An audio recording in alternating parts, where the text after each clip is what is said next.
Guys welcome to my channel, this is my channel Jai Maa Sheetla देवी। कैसे हैं आप सब। देखो, जब आप जाप करते हो तो उससे डेफिनेटली आपका ऑरा बनता है। अब ऑरा सबसे ज़्यादा इफेक्ट होता है डिवाइन फेमिनाइंस का। अब डिवाइन फेमिनाइंस का ऑरा क्यों डिस्टर्ब होता है हम सभी जानते हैं, क्योंकि बहुत ज़्यादा सेंसिटिव होती हैं। जितनी ज़्यादा सेंसिटिव होती है उतना ज़्यादा वो बोलते ना सामने वाले को व्यक्त भी करती हैं कि भाई तू समझ नहीं रहा है, या पापा मेरे समझ नहीं रहे, मम्मी मेरी समझ नहीं रही है कि मेरे को तकलीफ़ हो रही है। भाई क्यों कोई समझेगा कि आप कमज़ोर हो। तो स्पेशली उनके लिए ही ये वीडियो है। जितने भी डिवाइन फेमिनाइंस हैं, भाई स्ट्रॉन्ग होना है तो हो जाओ, आपकी अपनी मर्ज़ी है। नहीं होना है, बर्बाद होना, वो भी आपकी अपनी मर्ज़ी है। तो पहले जो वीडियो बनाया था कमज़ोरी पे बनाया था कि अगर आपका ऑरा कमज़ोर है तो क्या आपको महसूस होता है, और अभी बना रही हूँ जो आपका ऑरा अगर आपको स्ट्रॉन्ग करना है तो क्या करना है, और अगर आपका ऑरा स्ट्रॉन्ग हो गया है तो आपको कैसा फील होता है। देखो, ऑरा जो होता है ना, बाहर के जो लेयर्स होते हैं वो तो बाद में बनते हैं, पहले अंदर जो चीज़ें होती हैं ना वो ठीक होती हैं। सबसे पहली चीज़ आपका हेल्थ अच्छा होता है। दूसरी चीज़ आपके अंदर जो इमोशंस है, जो बार बार पे तुम्हारे आंसू टपकते थे वो टपकने बंद हो जाते हैं।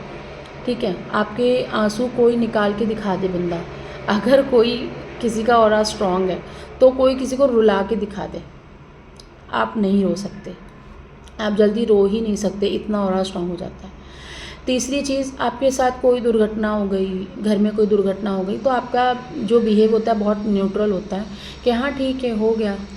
प्रे करते हो आप, थोड़ी चिंता होती है लेकिन दिखाते नहीं हो, एक्सप्रेस नहीं कर सकते। क्यों? क्योंकि आपको पता है कि जब हमको इंसानी शरीर मिलता है तो उसके अपने प्रिकॉशंस होते हैं, उसका अपने साइड इफ़ेक्ट होते हैं। मतलब कर्मा भी भोगना है इस शरीर को, है ना, जलवायु भी भोगनी है, जो हमारे अच्छे कर्म है वो भी भोगने हैं, बुरे कर्म है वो भी भोगने हैं, पिछले जन्म के कर्मा भी भोगने हैं। तो अगर आप देखते हो कि कुछ घटना हो रही है मेरे रिश्तेदारों के साथ या आस पड़ोस में, तो आप बोलते हो ठीक है कर्मा है, अच्छा हुआ टल गया। मतलब ये वाला अपने अंदर ऑटोमेटिकली आने लगता है। क्योंकि जब मैंने अपने अंदर ये चेंजेस देखी तब मुझे मालूम पड़ा कि हाँ भाई, ऐसा आने का मतलब होता है कि इंसान स्ट्रांग हो रहा है। लोग बोलते हैं जाप करने से ही ऑरा स्ट्रांग होता है, नहीं, जाप करने से ऑरा और ज़्यादा स्ट्रांग होता है। ऑरा स्ट्रांग होता है आपके अच्छे कर्मों से, आपके सुबह के शाम तक के रूटीन से। आप सुबह से शाम तक क्या कर रहे हो, ठीक है। अब कोई आदमी है जो सुबह से शाम तक वो दारू पीने में बैठा हुआ है, या सुबह से शाम तक वो अपना काम करता है, फिर शाम को दारू पीने चला जाता है, तो उसका ऑरा कैसे मजबूत होता है? नहीं होता है, क्योंकि वो जाप भी कर रहा होता है। मेरे पास ऐसे भी सेशंस होते हैं जो सिगरेट्स पी रहे हैं, जो अल्कोहल ले रहे हैं, पार्टीज़ कर रहे हैं हफ्ते में 2-2 3-3 दिन, और फैमिली को भी पाल रहे हैं, जाप भी कर रहे हैं। तो मुझे आके पूछते, मैं कहती हूँ बहुत बड़ा एहसान कर दिया तुमने जाप करके। आखिर में जो तुम जाप कर रहे हो और ये सारे काम करके तुम सारी चीज़ों को तो ख़त्म कर देते हो। तो बेसिक सी बात यह है कि सुबह से शाम तक आपका रूटीन कैसा है। अगर आप चाहते हो आपका ऑरा स्ट्रॉन्ग रहे, सुबह 5 बजे अपना बिस्तर छोड़ दो, स्नान करो, सूर्य देवता को जल दो, शाम को चांद जो चंदा मामा है हमारे, उनको आप खीर का जो भी भोग वगैरह वो लगाओ, या एक पानी की बोतल आप उनको रख दो, या पूर्णिमा एकादशी पर आप उनकी पूजा भी कर सकते हो। तो इन दोनों की पूजा पाठ बहुत ज़्यादा बताई गई है अभी कलयुग में। और आपका खाना बहुत ज़्यादा साफ़ होना चाहिए। आप जो कपड़े पहन रहे हो रिपीट कपड़े नहीं होने चाहिए, वॉशेबल होने चाहिए। मतलब उसमें दुर्गंध ना आए, उसमें कोई आपकी स्वेटिंग की, आपके पसीने की दुर्गंध ना रहे, साफ़ सुथरा रहे। ऐसा भी नहीं कि किसी के मांग के पहन लो, ऐसा भी नहीं कि किसी से छीन के पहन लो, ऐसा भी नहीं कि किसी के पैसे मार लो। ये सारी फीलिंग्स आनी बंद हो जाती है। मतलब ये सारे जो काम होते हैं ना, गंदे काम होते हैं, ऑटोमेटिकली अगर आप करते भी रहोगे ना और आपका ऑरा स्ट्रॉन्ग हो रहा है तो ये काम आप करना छोड़ देते हो।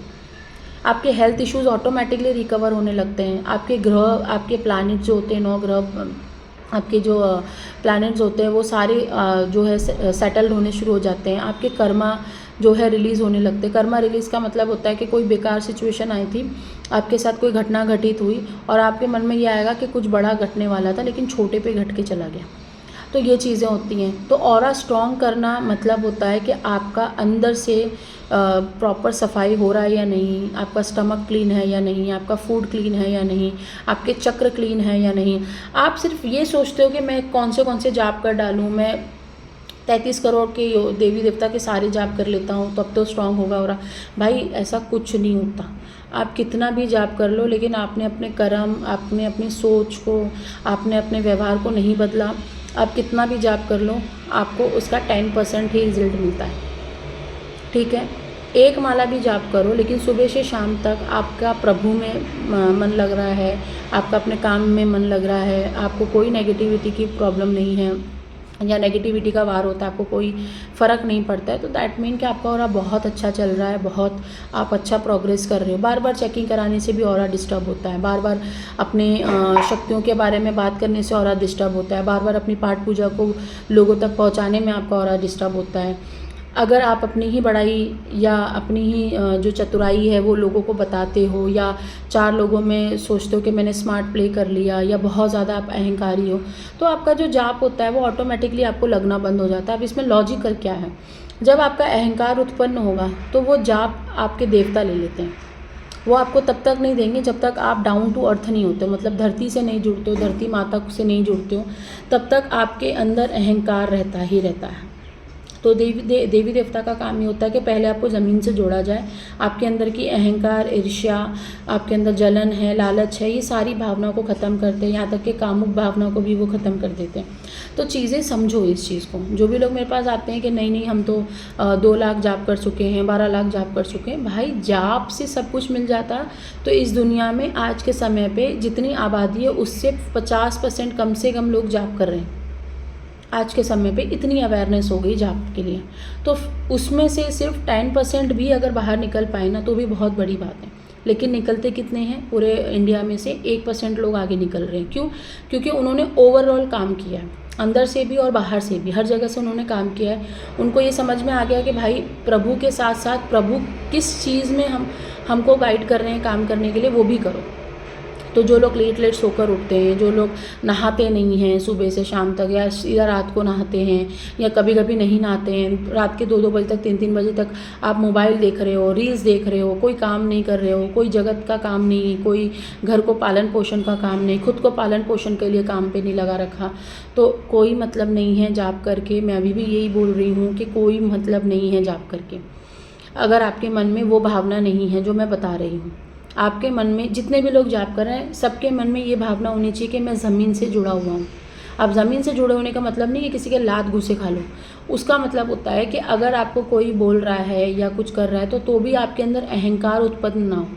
अहंकार और सेल्फ रिस्पेक्ट हर किसी के अंदर होता है। मैं कह रही हूँ ना, जानवर और भगवान, मतलब देव और राक्षस, दोनों ही चीज़ हर एक इंसान के बॉडी के अंदर आपको मिलेंगी, लेकिन डिपेंड आपकी चॉइस पे है कि आप देवता को चॉइस करते हो अपने शरीर में या राक्षस को चॉइस करते हो। तो जब आप देवता को चॉइस करते हो तो राक्षस ऊपर आएगा और वो बोलेगा क्यों देवता को चॉइस कर रहा है। आपके सामने ड्रिंकिंग के ऑफर्स आएंगे, पार्टीज़ के ऑप्शन आएंगे, बहुत ज़्यादा आपको लोग बुलाएंगे, अपने अपने घरों में बैठाएंगे, टाइम वेस्ट करवाएंगे।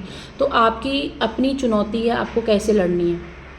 आप अगर उन लोगों को मना करना चाहते हो या उनके साथ बैठना चाहते हो, वो आपका लुकआउट है। मैंने कहा ना, जाप एक सेकेंडरी लेवल है, लेकिन एक इंसान, एक साधक कितना अच्छे से अपने आप को प्रिपेयर करके बैठा है कि भाई मैंने आज से ये जाप उठाया है, चाहे कुछ भी हो जाए मैं ये पूरा करूँगा संकल्प, चाहे कुछ भी हो जाए मैं आसन नहीं छोड़ूंगा। तो ऐसा कोई टैलेंट होना चाहिए आपके अंदर, सिर्फ जाप में नहीं, सब कुछ। कोई मेरे सामने रिश्वत रख दे 2 लाख रुपए, अगर मुझसे कोई गलत काम करवा रहा है, मैं नहीं करूँगा या मैं करूँगा। जो भी आपका डिसीजन होगा ना, उससे आप जाने जाते हो, उससे आपका ऑरा बनता है। तो जितने भी लोग हैं वो कहते हैं कि नहीं हमारा ऑरा तो बहुत मजबूत होना चाहिए, 2-3 लाख जाप कर लिए, 5 लाख कर लिए, ऐसा नहीं होता। एक माला में भी सिद्धि होती है अगर साधक अच्छा है तो। अब आप बोलोगे कुछ नया सुना, नहीं, खुद का आजमाया हुआ अनुभव है। किसी से मतलब नहीं है मेरे को, तो बिल्कुल मतलब नहीं है। वो तो जो भी लोग फ़ोन पे बात करते हैं, सेशन लेते हैं, वो तो माई की कृपा है कि मैं किसी से मिलती नहीं हूँ, लेकिन तो भी लोग आ जाते हैं बात करने के लिए, तो मैं बात कर लेती हूँ।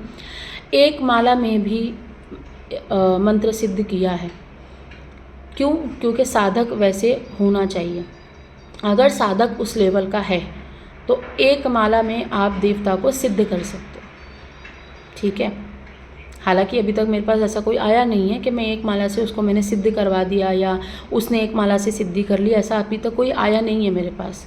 लेकिन ये सच बात है, ये होता है, एक माला पे चीज़ें चलती हैं। तो उसके लिए आपका ऑरा, आपका चक्र, आपकी सिद्धियाँ, आपकी शक्तियाँ, आपकी सोच, सब कुछ मैटर करता है। आपका भोजन कौन पका रहा है, कौन खा रहा है, कौन कितने इच्छा से पका रहा है, कौन कितनी इच्छा से आपको परोस रहा है, आपकी क्या इच्छा है उस समय खाना खाने की, आपने अपने प्रभु को भोग लगाया या नहीं, आपने जो कपड़े पहने हैं वो साफ़ पहने या नहीं, आप कहीं गृहस्थ जीवन में गए थे, आपने हेयर वॉश किया है या नहीं, आप पीरियड से बाहर आए, आपने हेयर वॉश किया या नहीं। आधे से ज़्यादा डिवाइन फेमिनाइन्स इसलिए परेशान रहती हैं क्योंकि वो अपने अंदर स्वच्छता नहीं रखती हैं, क्लीनिंग नहीं रखती हैं, आलस भरा रहता है, बहुत ज़्यादा आलसी रहती हैं, बहुत ज़्यादा डिपेंडेंट रहती हैं कि भाई सामने वाला फ़ोन करेगा तभी हम कुछ काम करेंगे, सामने वाला नाश्ता ला के देगा तो हम नाश्ता करेंगे, इसीलिए आगे चल के उनको तकलीफ़ होती है। तो जितनी भी डिवाइन फेमिनाइन्स है कान खोल के सुन लो, मेहनत करो, मेहनत करोगे आगे आने वाला 2 से 4 साल जो है उसके बाद आपकी नैया पार लग जाएगी, नहीं तो आप बुढ़ापे तक ऐसे ही परेशान रहोगे। ठीक है, टिल देन बाय।